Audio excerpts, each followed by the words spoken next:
Well, I decided to try Odie's oil. I got the original, the wood butter, and the dark. The dark is supposed to be for indoor use only.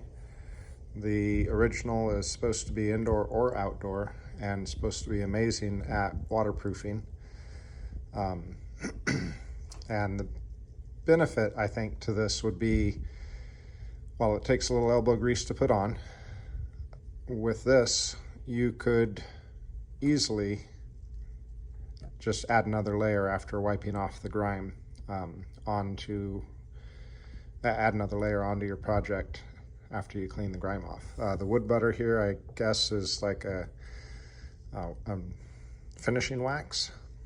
So I did a test on some walnut with the dark and the original. Let's take a look at those real quick before we talk about the main event. So these two pieces here have the Odie's oil dark on them. These were some offcuts from the project that I used the Odie's oil on. This side, or these two sides, have the Odie's oil dark. That side and that side have the Odie's oil original. Get the sawdust or whatever off there. So tell me, can you see much difference? From what I understand, the Odie's oil dark is supposed to darken the wood as it ages more so than the original. So these are the dark and this is the original. We'll put those maybe side by each so you can see there's a little bit more deep brown in that piece of walnut. These are all from the same board. They just happen to be the way the board was cut. There's a sapwood in one part, and there we flip it over and we see that pretty much matches. So those are the dark. Stands to reason they would match. And there's the original and the dark. The dark, like I said on the intro there, the dark is not for indoor outdoor, but only indoor, where the original can be used in either. So I used those for a flag display case and an urn for my gift for my brother for his father-in-law. You can see some really nice chatoyance coming through here on the flag display case. Really turned out sharp looking.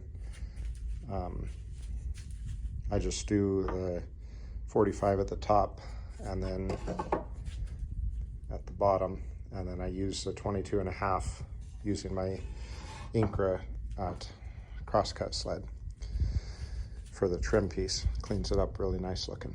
The chatoyance that came through on the urn was just phenomenal. Really loved it. Now, I can get the same chatoyance and look with lacquer for sure, and it's a lot less elbow grease, but then I got to set up spray equipment and whatnot. And this, with lacquer, there's no water resistance. With this, there's water resistance and the ability to reapply really easily. Just simply scuff the surface a little bit and rub on a little bit more Odie's oil and buff it off. My brother requested this elk scene on the front, so we've got some elk in an elk trees in a mountain set. A little bit of sapwood, he wanted that in there, and some really beautiful chatoyance on the back. I asked him which one he wanted, front, back, and sides, and he chose. So this is all his choosing. Now, according to their directions, it says on their general application instructions to rub it on, wait 40 minutes to an hour, and then buff it off. Now when they say buff it off, they're talking about using like a terry cloth or something of that nature. I used another cotton cloth because I didn't have any old towels laying around. So I just used a cotton cloth and it worked just fine. Has a great feel. There's no pore filling capability with this, so you want to make sure your wood is sanded to the finish sanding that you want it to be.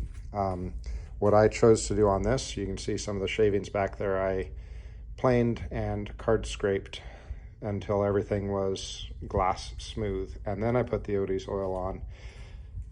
So we get a really, really smooth finish with the hand scraping of the wood, and it leaves a really, really nice to the touch feel. I mean, yeah, so let me know what you guys think in comments if you have any opinion about this. Obviously can't show you putting it on, but there's lots of videos online of people putting it on. The 40-minute wait time, I think, made these two pieces take about as long as it would to set up, spray, and clean up for my lacquer spraying, but a little more elbow grease involved, I guess. Turned out just fine. Oh, one thing that I didn't think about right away as I started this was getting into corners with a cloth for rubbing on hard wax oil was a royal pain. Had to put the cloth over a putty knife and rub it around in there, and that was awkward to say the least, but it worked out really well. Ended up coming out nice and clean looking. Like I said, I'm really happy with the beautiful chatoyance we get there. The deep richness of it looks really sharp. No different than lacquer really, but pretty good. Pretty darn good. I'll keep using it. In case you're curious, this urn has a slide out bottom, and they can put the ashes up inside here and then glue the bottom into place, and it'll remain looking like a complete cube. I use a miterfold joint all around on this. I think that gives it a nice clean look. If you want something square or rectangular, it's easy to do. Have a great day. Keep building stuff.